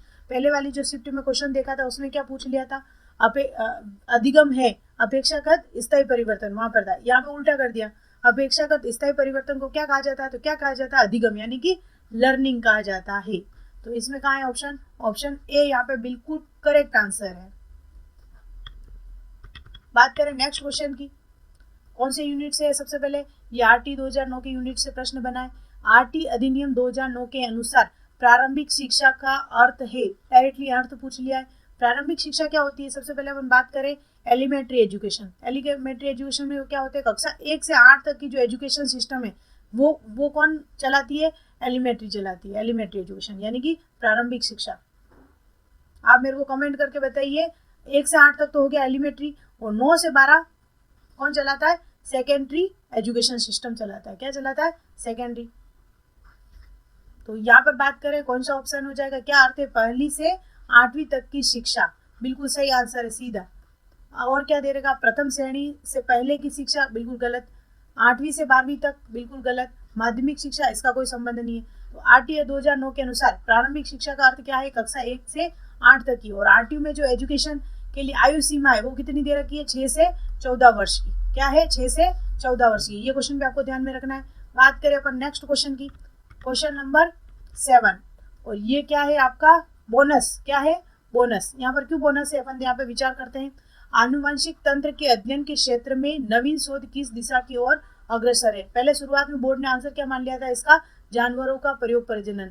इसका आंसर यही मान लिया था गवर्नमेंट ने। लेकिन क्या होता है, जो आनुवंशिक तंत्र का अध्ययन क्षेत्र के लिए नवीन शोध की जो दिशा और अग्रसर है वह जीव मिति में भी है, कोशिका विज्ञान में भी है, इन सब में है। लेकिन बोर्ड ने विवादापूर्ण स्थिति होने के कारण इसमें आपको क्या दे दिया, बोनस अंक दे दिया। तो 7वां क्वेश्चन आपका क्या है, इस शिफ्ट का बोनस अंक है। इससे पहले शिफ्ट 3 में 3 बोनस अंक थे। बात करें नेक्स्ट क्वेश्चन की, और ये क्वेश्चन तो मान के चलिए अभी तक अपन ने जितने भी पेपर किए हैं, L1 के अपन ने 3-4 पेपर सोल्व किए अब तक के 2018 के, और L2 के इससे पहले अपन ने 2 पेपर सोल्व कर लिए। सब पेपर में डायरेक्ट इनडायरेक्ट ये आरटी एक्ट के अनुसार प्रति सप्ताह टीचर की जो घंटे होते हैं वो क्वेश्चन हमेशा देखा गया है। तो ये क्वेश्चन तो बिल्कुल आपको निश्चित तौर पे यहीं पे याद हो गया होगा। आरटी अधिनियम 2009 शिक्षक के लिए प्रति सप्ताह कितने घंटे काम के निर्देश देता है, तो कितने देता है, 45 घंटे। और जब मैंने ये रीट क्वालिफाई किया था, मैं टीचर बनी थी, तब भी ये क्वेश्चन वहाँ पे आया था। एक ये वाला और एक क्वेश्चन डिसलेक्सिया। पता नहीं इन दोनों क्वेश्चन से तो अति प्रेम है बोर्ड को, और ये दोनों प्रश्न अवश्य देते हैं। तो आपको ध्यान में रखना कौन सा है, 45 घंटे। क्वेश्चन नंबर 9, निम्नलिखित में से कौन से व्यक्तित्व का जैविक निर्धारण नहीं है।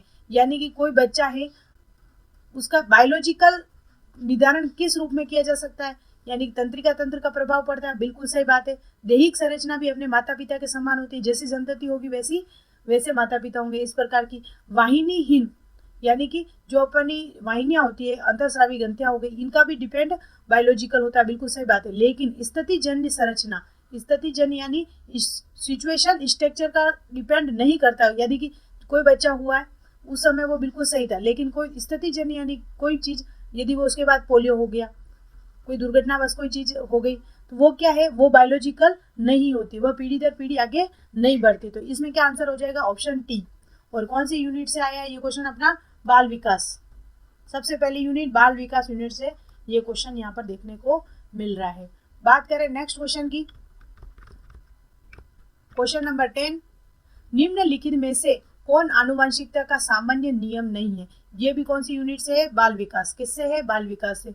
आनुवंशिकता के जनक कौन माने जाते हैं, तो डॉक्टर ग्रेगर जॉन मेंडल क्या माने जाते हैं, आनुवंशिकता के जनक माने जाते हैं। और बात करें यहाँ पर सामान्य नियम नहीं है, प्रगति, प्रतिगमन, यानी कोई भी बच्चा है अपने माता पिता से डिफरेंट पे चला जाता है, तो ये भी इसमें सिद्धांत बताया। रूपांतरण, आगे से आगे पीढ़ी दर पीढ़ी गुणों का क्या होता है, रूपांतरण होता है, ये भी क्या है, आनुवंशिकता नियम। जैसा पैदा होता है, जैसे मानव का बच्चा पूरा मानव जैसा होता है, बंदर का बंदर जैसा, ये भी क्या है, आनुवंशिकता का नियम है। लेकिन प्रगति से यहाँ पर कोई लेना देना नहीं है, यहाँ पर आनुवंशिकता के सामान्य नियम से। तो ऑप्शन ये यहाँ पर बिल्कुल गलत है। बात करें नेक्स्ट क्वेश्चन की, क्वेश्चन नंबर 12, और इससे संबंधित एक वीडियो मैंने डाल रखा है जिसमें परीक्षण की ये सारी चीजें, कौन कौन अच्छे परीक्षण होते हैं, 6 प्रकार की विशेषताएं, यहाँ से 1 नंबर आप उस वीडियो को देखकर कंप्लीट कर लो।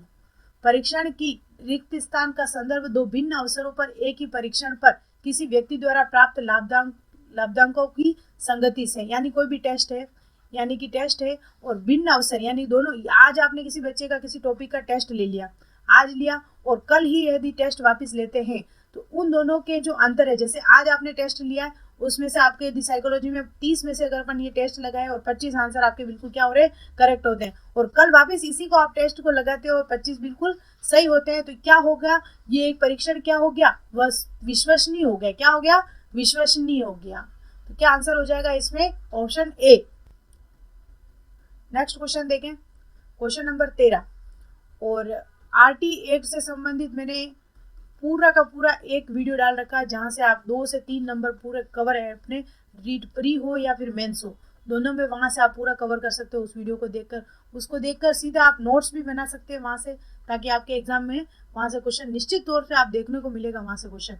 बच्चों को मुफ्त व अनिवार्य शिक्षा का अधिकार किस अधिनियम के अंतर्गत आता है, सीधी सी बात है, 2009। सीधा सिलेबस से क्वेश्चन आ गया, ये सिलेबस को भी आपको ध्यान से देखना है, सिलेबस से भी क्वेश्चन उठा लेते हैं। बात करें क्वेश्चन 14, इसमें क्या पूछा है, शिक्षकों की मानसिक रूप से विकसित लोगों को निर्देश देते समय यह ध्यान रखना चाहिए कि, सबसे पहले बात करें शिक्षक और मानसिक रूप से विकसित। अब क्या हो गया, जो एजुकेशन है समावेशी शिक्षा से संबंधित है, और समावेशी का संबंध क्या है, इसमें सामान्य बालक हो गए या फिर मानसिक रूप से विकसित हो गए या फिर प्रतिभाशाली बालक हो, इन सबको आपको क्या करना है, एक साथ शिक्षा देनी है, यही क्या है, समावेशी। और बात की जाए यहाँ पर क्या कहा है, मानसिक रूप से विकसित बालक है, तो अपन क्या करेंगे, सबसे पहले क्या क्या एक टीचर होने के नाते आप करोगे, वो यहाँ पे कॉन्सेप्ट बेस्ड क्वेश्चन है। और कॉन्सेप्ट बेस्ड क्वेश्चन में आपको क्या करने हैं, चारों ऑप्शन ध्यान से देखने हैं। सबसे पहले बात करें परीक्षा उत्तीर्ण करने में सक्षम, यदि वो मानसिक रूप से विकसित थे तो उसको ऐसा सलाह देने की जरूरत नहीं है कि आप भाई पास होने के लिए उसे सक्षम बनाना है, ये बिल्कुल बात सही नहीं है। लेकिन ऑप्शन अपन को सारे पढ़ने, अधिक व्यावसायिक कौशल सीखे, यदि मानसिक रूप से कोई विकसित बालक है तो उसे ऐसा कोशिश करनी चाहिए कि वो अपने आप में कोई कौशल डेवलप करे, जिससे क्या है, भविष्य में अपनी क्या है, जीविकोपार्जन आसानी से कर सके, वो अपने जीवन को आगे बढ़ा सके। सामान्य बच्चों के साथ प्रतिस्पर्धा करने के लिए कड़ा परिश्रम करना, अपन को इतनी कोशिश नहीं करनी है कि वो सामान्य, यदि वो कोई बालक है और मानसिक रूप से विमंदित है तो क्या है, अपन को इतनी कोशिश भी नहीं करनी चाहिए कि वो सामान्य बच्चे के साथ क्या कर सके, उनमें कंपटीशन की भावना करे, ऐसा नहीं करनी है अपन को। तो इसमें क्या है, बच्चा वैसे ही पिछड़ जाएगा, तो ये भी नहीं होगा। लगातार प्रतिस्पर्धी खेलों में समय बिताना, यानी कॉम्पिटिशन में ही लगे रहना, कॉम्पिटिटिव करना, ये बिल्कुल गलत बात है। क्या हो जाएगा, ऑप्शन बी। जो भी मानसिक रूप से विकसित बालक है उनके लिए कौशल, ये शब्द बहुत अपने आप में प्रबल है, तो ऑप्शन बी यहाँ पे बिल्कुल करेक्ट आंसर है। बात करें नेक्स्ट क्वेश्चन की, बात करें ये क्वेश्चन कहाँ से आया, अधिगम के सीखने के नियम से। और आपके लिए एक अच्छी न्यूज ये है, अधिगम के सीखने के जो मेन जो नियम है लगभग 9, जिसमें क्रिया प्रस्तुत हो गया, उद्दीपक अनुक्रिया हो गया, मैस्लो हो गया, सारे के सारे मैंने पूरे 2 घंटों की क्लास है, जहां से आप मान के चलिए 5 नंबर का क्वेश्चन आप वहां पर क्लियर कर लोगे, ये निश्चित तौर पे। बात करें इस क्वेश्चन की, पारितोषिक और दंड के माध्यम से सीखना। बात करें स्किनर की, स्किनर क्या कहता है, क्रिया प्रस्तुत अनुबंधन का सिद्धांत किसने दिया, स्किनर ने दिया। बात करें स्किनर कहता है यदि बालक अच्छा कार्य कर रहा है तो उसमें उसको क्या दे दो, सकारात्मक पुनर्बलन दे दो। क्या दे दो, सकारात्मक पुनर्बलन दे दो। और अच्छा नहीं कर रहा है तो आप क्या दोगे, नकारात्मक पुनर्बलन देखो। और पुनर्बलन के ऊपर जोर देते हुए वह सीखता है। मुझे कमेंट करके बताइए आप, तो पुनर्बलन पर सबसे पहले जो कार्य किया था वह किसने किया था। पुनर्बलन का सिद्धांत तो दिया अपना स्किनर ने, और पुनर्बलन पर जो कार्य किया था वह किसने दिया था। वीडियो के एंड में उसका आंसर मैं बता दूंगी, उससे पहले आप कमेंट करके जरूर बताएं कि पुनर्बलन का जो सिद्धांत किसने दिया है और सबसे पहले कार्य किसने किया है।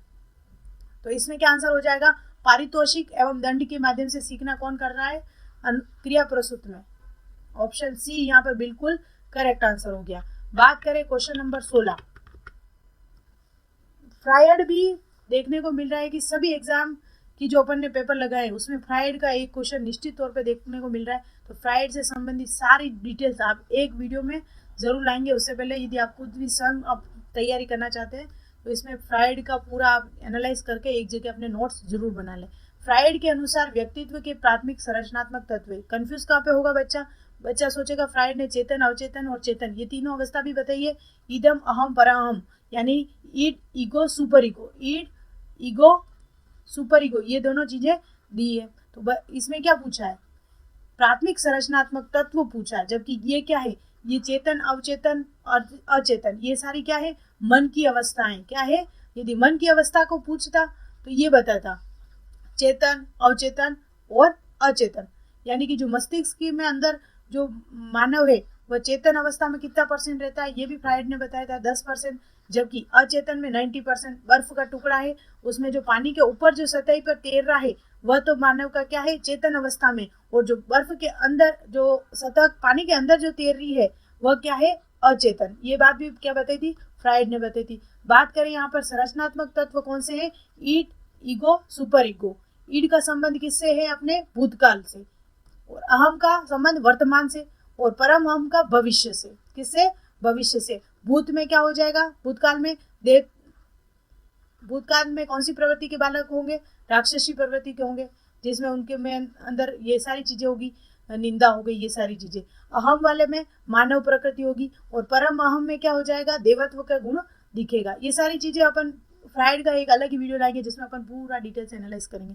यहाँ पर केवल अपन प्रश्न की प्रकृति कैसे आ रही है, किस प्रकार के प्रश्न आ रहे हैं, उनको समझने के लिए किस यूनिट से कितने प्रश्न आ रहे हैं, ये सारे सीखने के लिए अपन इसको कवर कर रहे हैं। बात करें स्थिर अवस्था बनाए रखने के लिए शरीर की प्रवृत्ति को कहा जाता है, क्या कहा जाता है? समस्थिति। क्या कहा जाता है? यहाँ पे कंफ्यूज होगा संतुलन और समस्थिति में। प्रेरणा और ये दोनों तो वैसे ही कैंसिल हो जाएंगे। बात करें यहाँ पर इन दोनों में कंफ्यूजन होगा तो क्या पूछिए? स्थिर अवस्था बनाए रखने के लिए शरीर की प्रवृत्ति पूछिए तो क्या है अपने आंसर इसमें? समस्थिति। यदि यहाँ पर समायोजन से संबंधित कोई प्रश्न होता तो क्या हो जाता? संतुलन हो जाता। बात करें नेक्स्ट क्वेश्चन की, क्वेश्चन नंबर 18। ये किससे प्रश्न आया है? तो अभिप्रेरणा। और अभिप्रेरणा कहाँ दे रखा है? अपना अधिगम का जो यूनिट दे रखा है उसके नीचे एक पॉइंट डाल के अभिप्रेरणा भी दे रखी है। तो अभिप्रेरणा से संबंधित ये अपना प्रश्न है। बात प्रश्न पूछे, सीता एक केयर टेयर सेंटर में काम करती है, वेतन कम है और काम के घंटे समय अधिक है, लेकिन वह बच्चों के आसपास रहना क्या करती है? पसंद करती है और उच्च वेतन वाली नौकरी तलाश करने की कोई इच्छा नहीं रखती है। सीता की प्रेरणा किस प्रकार की लगती है? ऑप्शन ए आंतरिक, दूसरा बाह्य, स्वार्थी और बाहरी। यहाँ पर देखो अभिप्रेरणा दो प्रकार की होती है। कौन कौन सी? एक तो होती है आंतरिक और एक बाह्य। आंतरिक क्या होती है? यदि वो मन से खुश है उस कार्य करने के लिए, उसे कोई किसी प्रकार की अन्य इच्छा नहीं है तो वो क्या है? वो आंतरिक है। जबकि बाह्य, यदि आप अपन रीट की तैयारी कर रहे हैं, किस लिए कर रहे हैं? अच्छी जॉब के लिए कर रहे हैं, अच्छे जीवन यापन के लिए कर रहे हैं, समाज में अपने स्टेटस के लिए कर रहे हैं, तो ये कौन सी अभिप्रेरणा है? ये क्या है? बाह्य अभिप्रेरणा। और यदि आप ये टीचर की नौकरी, अच्छे बच्चों को पढ़ाने के लिए आप इस कार्य को पसंद करते हो, बच्चों को पढ़ाना, तो ये क्या हो जाएगी? आपकी आंतरिक प्रेरणा हो जाएगी। अधिकतर जो टीचर बनते हैं वो टीचर बनने के बाद ये सोचते हैं एक बार टीचर बन जाए उसके बाद मैं RAS हो गया, IAS हो गया, ये सारे एग्जाम क्लियर करूंगा। तो इसमें क्या हो जाएगी? ये सारी बाह्य अभिप्रेरणा है। यदि वह केवल टीचर बनने के लिए ही ये कार्य कर रहा है और टीचर से ही उसके मतलब वो बच्चों को पढ़ाना पसंद कर रहा है, उसी जीवन यापन करना चाहता है, तो वो क्या हो जाएगी? एक आंतरिक अभिप्रेरणा हो जाएगी। और यहाँ पर सीता क्या है? उसको कम वेतन भी कम है, समय भी ज्यादा है, यानी परिस्थितियां क्या है? विपरीत है, फिर भी वह इस कार्य को क्या कर रही है? पसंद कर रहा है। और अंत में क्या कहा? इसमें तलाश करने की कोई इच्छा नहीं है, उसे कोई भी ज्यादा पैसे कमाने की लालच नहीं है। तो ये किस प्रकार की प्रेरणा है? ये है आंतरिक प्रेरणा। तो क्लियर है बिल्कुल। बात करें नेक्स्ट, प्रतिभाशाली पहचान में हमें प्राथमिकता देनी चाहिए। बात करें ये कहाँ से आया? तो ये बुद्धि से आया। और बुद्धि में जो प्रकार है, बुद्धि लब्धि बताई थी, जिसमें ऐसे सारणी है जिसमें बुद्धि लब्धि इतने से ऊपर वाला बुद्धि लब्धि वाला प्रतिभाशाली होगा, इतना मंद बुद्धि होगा। ये वाली सारणी भी आपको अपने नोट्स टेबल पे लगानी है। बात करें यहाँ पर क्या प्रश्न है? प्रतिभाशाली की पहचान में हमें प्राथमिकता देनी। आप अपने आप को क्या मानोगे? एक शिक्षक मानोगे और आपको कोई बच्चे को डिफाइन करना है कि वो इंटेलिजेंस है कि नहीं है, तो क्या करोगे? माता पिता की राय। प्रत्येक माता पिता के बच्चे अपने आप में, माता पिता हमेशा ये मानते हैं कि मेरा बच्चा तो जीनियस है। क्या माता पिता के कहने पर आप मान लोगे? बिल्कुल नहीं। बात कोई टीचर है उसने कह दिया कि हाँ ये बच्चा पढ़ने में होशियार है, क्या इस बात को आप प्राथमिकता दोगे? बिल्कुल नहीं दोगे। सामुदायिक का दृष्टिकोण, 4-5 जने लोग आपके स्कूल में आ गए या फिर आपने समुदाय से संबंधित जाकर इंक्वायरी की, कह दिया कि ये बच्चा तो पढ़ने में होशियार है, प्रतिभाशाली है, तो क्या आप मान लोगे? बिल्कुल नहीं। आपको प्राथमिकता क्या देनी है? आपको एक टेस्ट रेडी करना है जो कि क्या होगा? वस्तुनिष्ठ। वस्तुनिष्ठ क्यों होगा?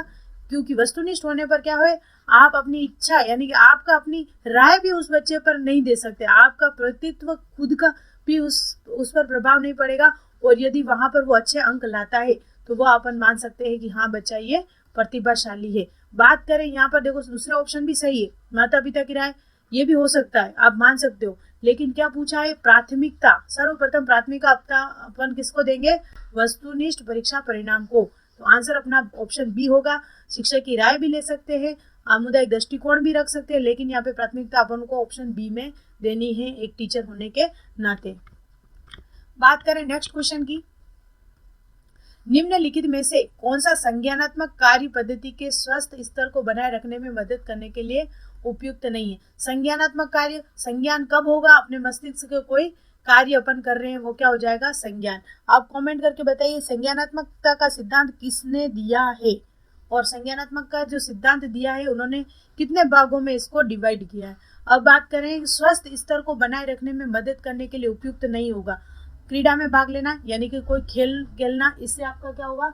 संज्ञानात्मक विकास होगा, बिल्कुल सही बात है। क्रॉस वर्ड पहली यानी कि पहली वर्ग पहली निर्माण कर दी, इसमें भी आप दिमाग लगा के क्या करोगे? कार्य करोगे, तो बिल्कुल सही बात है। पठन, बिना आपके दिमाग चलाए कोई चीज अपन पढ़ नहीं सकते। जैसे मैं आपको एनालाइज करा रही हूँ पेपर, यदि अपना दिमाग न लगाऊं तो क्या मैं ये करवा पाऊंगी? बिल्कुल नहीं। तो ये सारे ऑप्शन नहीं है। आसीन जीवन प्रणाली यानी कि अपनी जीवन प्रणाली के प्रति उदासीन होना क्या एक संज्ञानात्मक कार्य पद्धति को बढ़ाएगा, यानी आपके मस्तिष्क को चलाएगा? नहीं। आपको क्या होना है?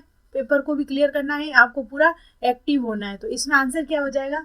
आसीन जीवन प्रणाली। ऑप्शन सी बिल्कुल सही आंसर है। बात करें नेक्स्ट क्वेश्चन की, ये कौन सा क्वेश्चन है? ये आया अपने बाल विकास से, परिभाषा से संबंधित क्वेश्चन है, बाल विकास से। बात करें, जीवन अस्तित्व के संघर्ष और उत्तरजीविता की एक सतत श्रृंखला प्रस्तुत करता है, यह किसके द्वारा कहा गया? तो ये किसने कहा था? डार्विन ने। कुछ महत्वपूर्ण परिभाषाएं हैं, उन सबको आपको देख ले, रट ले, याद कर ले, ताकि वहां से क्वेश्चन समझ में आ सके और कर सके। बात करें क्वेश्चन 22, मैंने कहा था संज्ञानात्मक विकास का सिद्धांत किसने दिया था? तो जीन पियाजे ने दिया था। इतनी सी मेहनत भी मैं आपके लिए कर लेती हूँ। किसने दिया था? जीन पियाजे ने। इन्होंने 4 अवस्थाएं बताई थी। अब आप मेरे को ये 4 अवस्थाएं कमेंट करके जरूर बता दे कि कौन सी अवस्था कौन कौन सी है, उसमें एज क्या है, क्या है एज क्या है। मैं जो भी क्वेश्चन आपको बोल रही हूँ ऐसा नहीं है कि वहां से क्वेश्चन नहीं बनेगा, निश्चित तौर पे यहाँ पर पूरा एनालाइज करके ही मैं आपको बता रही हूँ कि क्वेश्चन कैसे आ सकते हैं। आप उसको थोड़ा गंभीर लें, जो क्वेश्चन साथ साथ आपको जो बताए जा रहे हैं। जीन पियाजे द्वारा संज्ञानात्मक विकास के सिद्धांत में निम्नलिखित में से कौन सा विकास का काल नहीं है, यानी कि उन्होंने कौन कौन से काल नहीं बताए। संवेदी परक स्थिति, बिल्कुल सही बातें बताई थी उन्होंने। कौन से टाइम है, ये सारा आप कमेंट करके बताओगे। इतनी सी मेहनत आपको करनी है, ये आपका क्या है? होमवर्क है। तो अपना होमवर्क जरूर पूरा करें कमेंट करके। पूर्व संक्रियात्मक स्थिति, बिल्कुल सही बात है। औपचारिक प्रचलन, बिल्कुल सही बात है। बात करें चक्रीय चरण, ये बिल्कुल नहीं दिया था पियाजे ने। और चक्रीय चरण शब्द आपको ध्यान में आ रहा हो, मैंने आपको सूक्ष्म शिक्षण पढ़ाया था, और सूक्ष्म शिक्षण की जो प्रणाली है वह क्या है? चक्रीय चरण। यानी आपस में सारी चीजें जुड़ी हुई है। ऑप्शन एग्जामिनर कहाँ से देगा? ऑप्शन भी देगा तो वो इधर उधर से ढूंढ के ही देगा, ऐसा तो नहीं मन में बैठा हुआ यहाँ पर हर कुछ लिख देगा, कोई भी चरण लिख देगा। तो यहाँ पर क्या है? ऑप्शन इधर उधर भी डाल दिया, तो अपन को पता होना चाहिए कि ऑप्शन कहाँ से भी डाले हुए हैं। 4 ऑप्शन दे रखे हैं, ये ऑप्शन कहाँ से दिया? ये ऑप्शन दिया है सूक्ष्म प्रणाली से। तो आपको इतना पूरा उस चीज को में घुसना पड़ेगा पेपर में, तब जाके आप किसी एग्जाम को क्लियर कर पाएंगे। और ऐसा नहीं सोचे केवल आपको रीट पात्रता आपको पास करनी है, आप ये सोचे कि यही का ये सब्जेक्ट आपके मेंस में भी आएगा। यदि रीट में आपके अच्छे नंबर से आप करते हैं तो प्रभाव का नियम, थॉर्नडाइक का प्रभाव का नियम यहाँ पर आपका लागू होगा, और आप क्या करोगे? एक में यदि सफलता मिलती है तो आप निश्चित तौर पे दूसरे में डबल मेहनत के साथ उस कार्य को करते हो। यही क्या है? थॉर्नडाइक का प्रभाव का नियम है। नहीं देखा है वीडियो तो एक बार जाके जरूर देख लें। बात करें, जब कोई व्यक्ति सूचनाओं को संसाधित कर रहा होता है तो मस्तिष्क में चलने वाली मानसिक गतिविधि कहलाती है। मैंने कोई भी वर्ड, जैसे मैंने कोई वर्ड बोल दिया, आपको पुनर्बलन का जो सिद्धांत दिया था वह किसने दिया था? एक तो पुनर्बलन पर 2 जनों ने काम किया। किसने काम किया? 2 जनों ने, स्किनर और हल। ने क्या दिया है? पुनर्बलन का सिद्धांत दिया, जबकि स्किनर ने क्या किया है? पुनर्बलन पर कार्य किया है। मैंने जो यहाँ पे बात बोली ये क्वेश्चन से रिलेटेड नहीं है। क्या नहीं है? क्वेश्चन से रिलेटेड। तो आपके दिमाग में क्या आया, विचार रहे हो कि यहाँ पर पुनः बलन कहीं पे नाम ही नहीं है और मैडम पुनः बलन बता रही है, तो क्या है आपके दिमाग में? क्या आया? एक विचार आया। क्या आया? विचार। और इस विचार में भी दो प्रश्न मैंने आपको बता दिए, तो ऑप्शन आ सकते हैं क्वेश्चन में, तो ये भी ध्यान रखें। तो क्या आएगा? सबसे पहले, जब कोई व्यक्ति सूचनाओं को संसाधित करता है, मैं कोई आपको कोई चीज दे रही हूँ, सूचनाएं दे रही हूँ, इन्फॉर्मेशन दे रही हूँ, तो आप क्या करोगे? पहले उसको सोचोगे। क्या करोगे? सोचोगे, विचार करोगे, उसके बाद उसको क्या करोगे? एक जैसे स्कीमा शब्द यूज किया था जीन पियाजे ने, तो उन सिर्फ सूचनाओं का पैकेट कहलाता है स्कीमा। ये शब्द किसने यूज किया है? जीन पियाजे ने। यहाँ पर क्या आ गया? विचारण। बाल विकास में अंदर से अंदर घुसते जाएंगे, क्वेश्चन बिल्कुल आपके गलत नहीं होंगे। पढ़ने की जो प्रकृति है बदले। अब देखो ये क्वेश्चन कहाँ से आया? बुद्धि से आया। बुद्धि से आया, बुद्धि से ये किससे है? बुद्धि लब्धि से। और बुद्धि लब्धि का सूत्र अपन देखते हैं, मानसिक आयु बटा वास्तविक आयु इंटू 100। तो बुद्धि लब्धि का जो सूत्र दिया था वो किसने दिया, वो भी कमेंट करें। अब बात करें यहाँ पर मानसिक आयु क्या होती है, वास्तविक आयु क्या होती है। वास्तविक आयु तो क्या है कि वो उसकी जो वर्तमान में एज है, कोई भी बालक है वो 10 वर्ष का है, वह क्या होगी? उसकी वास्तविक होगी, आयु हो गई। अब बात करें मानसिक आयु क्या शब्द है, तो मानसिक आयु क्या होती है, जैसे कोई बच्चा है वह 10 वर्ष का है, लेकिन वो उसका जो दिमाग है वो 12 वर्ष के बच्चे के जैसे कार्य करता है, यानी कि उसका मेंटल जो है, जैसे कि वो 10 वर्ष का है लेकिन वो क्या कर रहा है, वो प्रॉब्लम 12 वर्ष के जो बच्चा कर रहा है वो सोल्व कर रहा है, तो वो उसकी होगी 12 वर्ष की आयु, वह कहलाएगी उसकी मानसिक आयु। यदि वो 10 वर्ष का है और उसका जो दिमाग है वो 8 वर्ष का है, यानी कि उसकी मानसिक आयु, दिमाग की जो आयु है वह किसके जैसे कार्य करी? 8 वर्ष के जैसे, तो उसकी बुद्धि लब्धि कैसे क्या होगी? इस प्रकार की जो प्रकृति है, समझो आप, मानसिक आयु क्या होती है, वास्तविक आयु क्या होती है। ये सूत्र यहाँ पर कहाँ दिख रहा है आपको? ऑप्शन ए में दिख रहा है। कहाँ दिख रहा है? ऑप्शन ए, बिल्कुल सही बात। Question number 25, आत्मसातकरण। और ये शब्द कहाँ से आया है? जीन पियाजे के सिद्धांत से आया है। जीन पियाजे से निश्चित तौर पे एक दो क्वेश्चन तो अपन को यहाँ पे देखने को मिल गए। तो जीन पियाजे और फ्रायड, ये सारे जो मेन है, इन पर ही फोकस क्यों है? क्योंकि इन लोगों ने किस पर कार्य किया है? 1 से 14 वर्ष के बालक पर जो अधिक कार्य किया है जिन वैज्ञानिकों ने, उनसे प्रश्न बनने की संभावना है। फ्रायड ने, जीन पियाजे ने, इन सब ने क्या है? बाल विकास पर ज्यादा कार्य किया है, यानी कि बालक जैसे अपने पास अपन क्या रीट L2 या L1 दोनों किस तरह के बच्चों को पढ़ाएंगे? लगभग लास्ट से लास्ट कक्षा 1 से 5 तक के बच्चों को कौन पढ़ाएगा? STC वाले, यानी कि BSTC L1 वाले। और 6, 7, 8, यानी कि अपने पास जो बच्चों की आयु आ रही है, कहाँ तक आ रही है? देखो दिमाग लगाओ, 6 वर्ष का बालक पहले में आ रहा है, 6 + 8 यानी कि किशोरावस्था से जो पहले की अवस्था है, यानी कि बाल विकास, बाल्यावस्था, वहां तक का बच्चा अपने पास आ रहा है। तो इस पर जिन जिन वैज्ञानिकों ने कार्य किया है, इनसे संबंधित जो परिभाषा है, वहां पर एग्जामिनर देने की संभावना ज्यादा रहेगी, क्योंकि आपके पास जो बच्चा आ रहा है वो किस एज तक आ रहा है? एक तो 6 वर्ष से पहले का आ रहा है बच्चा, उसको भी आपको समझना है। 6 से 14 वर्ष तक का बालक आपके पास आ रहा है, तो इससे संबंधित जहाँ पर प्रश्न बनने की प्रकृति ज्यादा रहेगी। अब बात करें इस क्वेश्चन की, बात कर लेते हैं। आत्मसातकरण, जीन पियाजे ने एक शब्द दिया था स्कीमा, आत्मसातीकरण, ये सारे शब्द अलग उन्होंने अपने जो सिद्धांत दिए थे उसमें यूज किए थे। वर्तमान स्कीमा का प्रयोग बाह्य जगत के विश्लेषण के लिए करना, यानी आपने कोई चीज दिमाग में फिट कर ली है, स्कीमा मतलब कोई भी चीज है, विचार है, जो सारी चीजें उसमें फिट कर ली है, उसका उपयोग बाह्य जगत का विश्लेषण करने के लिए करना, यानी कोई चीज करने के लिए करना क्या कहलाता है? आत्मसात करना। कोई चीज को अपने आप उसको समझना, आत्मसात, एनालाइज करना, या फिर इसको संबंधित होता है। तो ऑप्शन ए यहाँ पर बिल्कुल करेक्ट आंसर है। अब ये लो, शिक्षा से क्वेश्चन आ गया। शिक्षा के 3 प्रमुख आधार कौन कौन से होते हैं? सबसे पहले शिक्षा देने के लिए क्या होना चाहिए? अपना शिक्षक होना चाहिए। और शिक्षक किसको शिक्षा देगा? छात्र को। और किसके माध्यम से देगा? पाठ्यक्रम के माध्यम से। तो ये तीनों मुख्य आधार क्या है शिक्षा के? शिक्षक, छात्र और पाठ्यक्रम। ऑप्शन ए बिल्कुल करेक्ट आंसर। बात करें नेक्स्ट क्वेश्चन की, ये लो सबसे फेवरेट क्वेश्चन, डिसलेक्सिया। बात करें डिसलेक्सिया, मैंने क्या याद कराया था आपको? लर्न करना, यानी पढ़ना। आप कैसे याद करते हो? पढ़ कर याद करते हो। तो डिसलेक्सिया मतलब पढ़ने में कठिनाई, मतलब डिसलेक्सिया। और मैंने वर्तनी लिखने में क्या बताया था? डिस्ग्राफिया। मैंने इसका शॉर्ट ट्रिक क्या बताई थी आपको? ग्राफ कैसे बनाते हैं अपन? हाथ से बनाते हैं, ऐसे ऐसे ऐसे, तो लेखन में त्रुटि हो जाती है। तो डिस्ग्राफिया मतलब लेखन में या लिखने में। और गणित डिस्कैलकुलिया, क्या डिस्कैलकुलिया। और कैलकुलेटर में अपन क्या करते हैं, गणित संबंधित गणना करते हैं, तो क्या हो जाएगा इसमें। और अधिगम से संबंधित एक मैंने अच्छा सा वीडियो डाल रखा है जिसके क्वेश्चन आंसर भी डाल रखे हैं, इससे संबंधित इन सब की एक शॉर्ट ट्रिक के हिसाब से एक वीडियो भी पूरी डाल रखी है। निश्चित तौर पे आप वहां से 1 नंबर अपना पक्का कर सकते हैं उस वीडियो से डेफिनेटली। तो इसमें आंसर क्या है अपना, पढ़ने में कठिनाई, डिसलेक्सिया।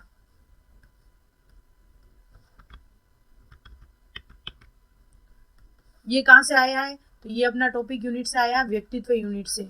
व्यक्तित्व को मापने के लिए जो परीक्षण होते हैं उनसे संबंधित आया है। प्रश्न पढ़ते हैं, व्यक्ति को चित्रों की एक श्रृंखला दिखाई जाती है और उसमें कहानी बनाने के लिए कहा जाता है यह डैश प्रक्षेपी तकनीकी प्रयुक्त की जाती है। बात करें ये क्या होता है, टीएटी होता है, जिसमें क्या होता है अनेक प्रकार के क्या है चित्र के कार्ड होते हैं। मुझे आप कमेंट करके बताइए टीएटी परीक्षण में कुल कितने कार्ड होते हैं, कितने कार्ड होते हैं, कितने टाइम से आप पढ़ रहे हो, तो ये क्वेश्चन आप जरूर करो। टीएटी कार्ड होते हैं, उस पर क्या होते हैं, अलग अलग चित्र बने होते हैं, और उस चित्र को दिखाकर उस बालक से या फिर किसी जिसका भी अपन को परीक्षण करना है उससे क्या पूछा जाता है, या फिर उसको बोली जाती है कि आप अपने इससे संबंधित आप कहानी बनाइए या फिर कहानी लिखिए, और उस कहानी का एनालाइज करके अपन पता लगा सकते हैं उसके दिमाग में क्या चल रहा है। उसके जो इस प्रकार की दिमाग में व्यवस्था होगी, जैसे अपन ने किसी बालक का चित्र बना दिया, उसमें कोई भी चीज है उसके दिमाग में जो चीज चल रही होगी वह उससे संबंधित क्या उसका जो परिणाम अपन को उस कहानी में देखने को मिलेगा, और यही कहलाता है कथानक संप्रत्यक्षण परीक्षण। कथानक मतलब कहानी, संप्रत्यक्षण यानी उसके सामने अपन कोई चित्र प्रस्तुत कर कर टेस्ट करना, TAT। ऑप्शन ए यहाँ पर बिल्कुल सही आंसर है। बात करें नेक्स्ट क्वेश्चन की, निम्नलिखित में से व्यक्तित्व का आंकलन करने के लिए व्यक्तिगत विधि नहीं है। व्यक्तित्व से संबंधित विधि आ गया, व्यक्ति इतिहास विधि, साक्षात्कार तकनीकी विधि, वस्तु सूची, निर्धारण मापनी। अब बात करें व्यक्तिगत विधि नहीं है। व्यक्तिगत क्या होता है, इसमें अपन क्या होता है, व्यक्तिगत कोई एक टेस्ट होता है, वह उस एक फिक्स व्यक्ति के लिए ही बनाया जाता है, वो टेस्ट कहलाता है व्यक्तिगत। और एक टेस्ट होता है वो ऑल ओवर सबके लिए बनाया जाता है। बात करें अपन यहाँ पर चौथा ऑप्शन की, निर्धारण मापनी। निर्धारण मापना मतलब रेटिंग स्केल। अभी यदि मैं आपको बोलूं मेरा जो आज का वीडियो है वो आपको इसको रेटिंग देनी है 1, 2, 3 और 4। यहाँ पर ऐसा तो नहीं है मैंने किसी एक पर्टिकुलर व्यक्ति को कहा है, जो भी वीडियो देखेगा उसका रेटिंग स्केल देगा, यानी फिर ये क्या हो गया, व्यक्तिगत नहीं है, ये क्या है गया, सामूहिक हो गया। क्या हो गया, सामूहिक हो गया। और इन सब में क्या हो गया, जैसे व्यक्ति इतिहास विधि, आपका किसी व्यक्ति इतिहास विधि के जनक कौन है, कमेंट करके बताओ सीधा।